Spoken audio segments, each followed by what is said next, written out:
Do you want to make your edits more dynamic and attention-grabbing? In this tutorial, I'll show you how to create a zoom-in reveal animation in CapCut Mobile. What are we waiting for? Let's get started! Step number 1 is to open CapCut Mobile and tap New Project. Import the photo or video you want to edit and add it to the timeline. The second step is to find the animation button below.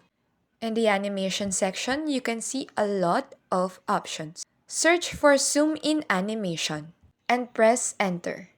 Now you can see a lot of options for Zoom In Animation. Choose one according to what you need. Once the animation is selected, you can adjust its duration in the slide below. You can shorten or extend it according to how you need it. For the last step, preview your video. Watch it from beginning to the end and check for any adjustments before exporting. And that's how you create zoom-in reveal animation in CapCut Mobile. Don't forget to like, share, and subscribe. God bless!